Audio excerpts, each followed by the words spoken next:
Good afternoon to YouTube.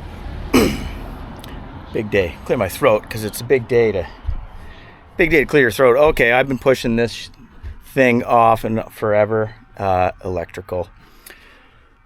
What I'm going to try to do today is replace. I've got the auxiliary battery in there. I'm going to replace it with a lithium-ion battery and put a DC to DC charger and a fuse box in there. And I've got to remove a bunch of wiring. I've got all the floor removed already to get access to this. I'm not sure exactly which way and route I'll connect it to yet. I've had like a wiring diagram and I've gone it over with it with some van builders and online and ChatGPT, and it's like, yep, that's good, it's good. I'm still terrified. Both of these seats need to come off. I've made a video for that, how to remove these. Fairly straightforward. Then I can get access into the seats. My intention is to run a wire, so it'll be 4-AUG wire to a breaker in this seat, then run the wire from there to the Victron DC to DC charger, connect it to the lithium-ion battery. There's a grounding point in here anyway, so everything's there's already a battery in there. So that's the intention, so I can run all the wires, and then I'm gonna have a fuse box right here. I'm gonna mount something and have a fuse box right there, a fuse panel, and then I'm gonna connect my Ecoflow alternator charger, run it through here and connect into here with some fuses and all that stuff to that battery, not the starter. So the starter will get the DC charger to charge this 314 amp hour battery, and then this battery will run to my Ecoflow system that'll be in the back. So here's some tools and things that I've got. I've got 4-AUG wire, marine grade, positive, negative. I've got a 60 amp breaker, which is, this is going to go to my Victron. Let me turn this volume down. And then I've got some inline MIDI fuses, 80 amp. This is a 60 amp. I've just got a bunch of things. I've got a 100 amp fuse that I'm going to connect to my alternator charging for the Victron, the Ecoflow system. I'll probably run one of these from the battery to the fuse panel. I think this one. I've got wire strippers and cutters and crimpers and all that stuff. For the 4-AUG, I had to go buy a hydraulic crimper, and I came with some terminal ends.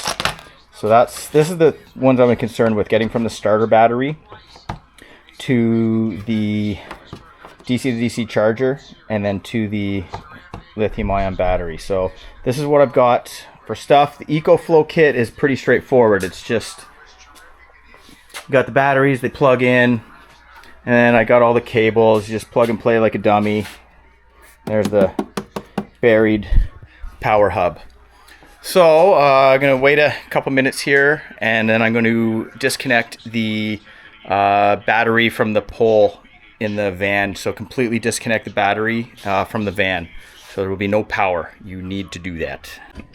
Well, this is an embarrassing amount of time later, but the battery system I was putting into the van, or did put into the van, it's been in a very long time, but I didn't want to get around or hadn't had need to take off the seats and show exactly how I did this.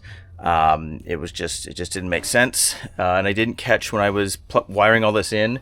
I was just so focused on getting it done and didn't know what I was doing that I didn't get any footage of it. So how I ended up doing this, and it's been in for months, works like a champ. So now that the seats are off, I ended up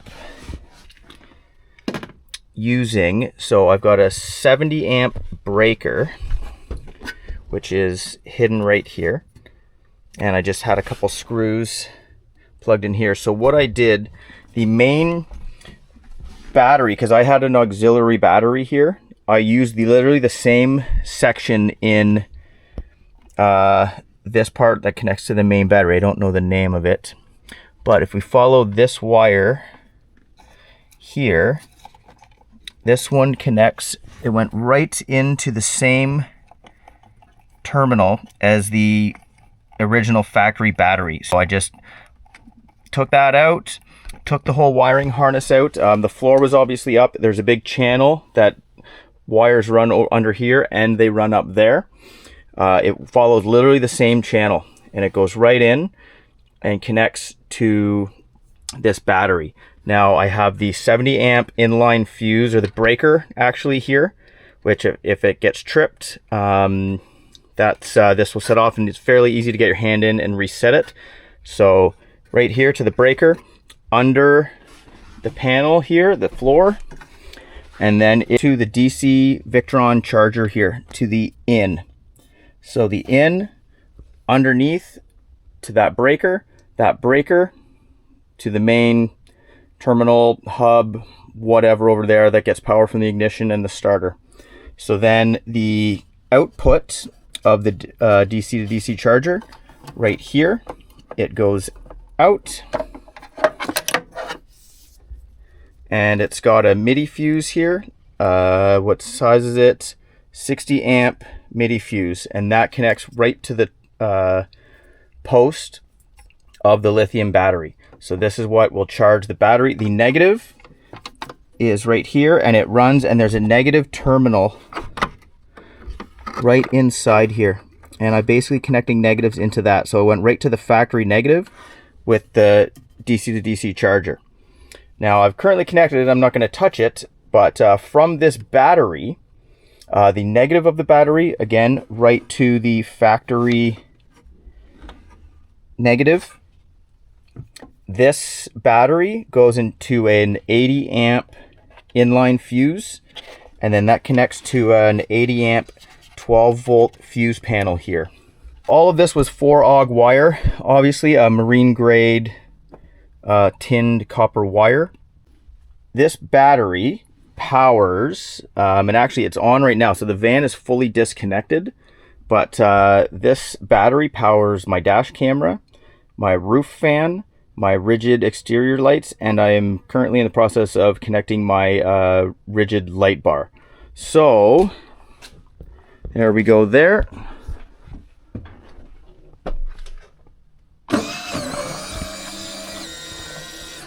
And the fan works perfectly. All the wires for everything are running down. So these are the back scene lights. It comes down. All the wires are hidden behind the plastic trim on the B-pillar, so it's nice and clean. You don't see any of it. The dash camera is on. The scene lights and the soon-to-be light bar, I'm going to put a switch in here soon. Power on.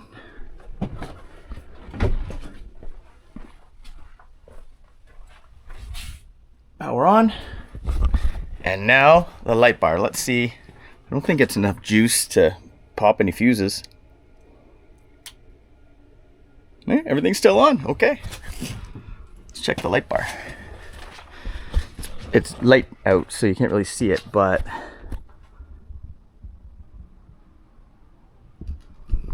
how cool is that? And the van has no power right now, and I'm not connected to my actual house battery, so none of this affects the fridge or the heat or lights and power and all that other stuff that are going to be back there. This is just connected to the van. So that was kind of the idea on going this route.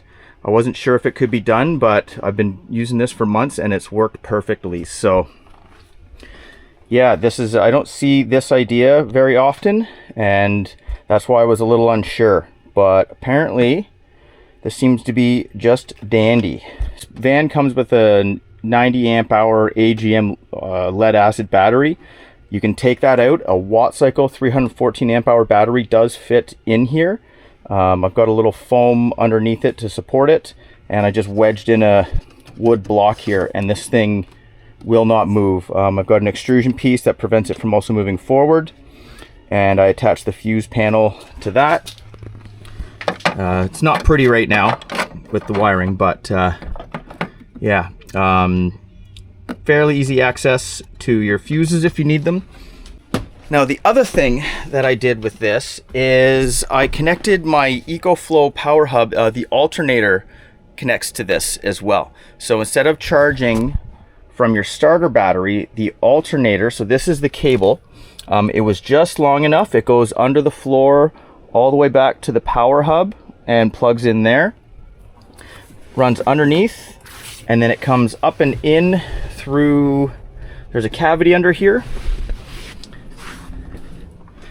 and it connects to, I've got a 100 amp hour or 100 amp MIDI fuse right here. So this is the Ecoflow alternator charger, and the negative again goes to the negative post in here, and then this runs underneath and will connect to this post here. So all of it's fairly clean but fairly messy, I guess, at the same time. But what I've got is reasonable access to all of the fuses if something were to go. I won't attach any more to this. I'm pretty much maxed out on what I want to do as far as power into this, and I've still got 8 other spaces on this fuse panel. Well, I hope that's an idea that may be of help to some of you. I haven't seen many people do this, so that's why I was a little unsure on whether to go about this approach or not. I was asking tons of people in ChatGPT, and it was like, yeah, you can, but you can't, you can, and it was just so confusing, and I'm not exactly an electrician. That being said, it's been in for months and has worked perfectly. So knock on wood. Yeah, I didn't want to post this earlier and put up stuff on the internet and give people ideas for something that may be dangerous or just completely wrong. So this is not the case. It works. The battery, you can probably get this battery for like $500 now. And I think I maybe paid $700, and that was still cheap for the amount of power that can do to take away from draining your actual main battery system in the back for the rest of whatever you've got there. So as far as like accessories, they're always going to be with the van anyway. Like the fan, it stays with the van. The lights, they're going to stay with the van. Maybe not the light bar, but the dash camera stays with the van. That's why I like this idea on upgrading the battery to something that large to deal with all those accessories. Yeah, I hope this video, there wasn't exactly an installation, but at least there's a breakdown on how you can go about doing that. So I hope this video was helpful, and thanks for watching.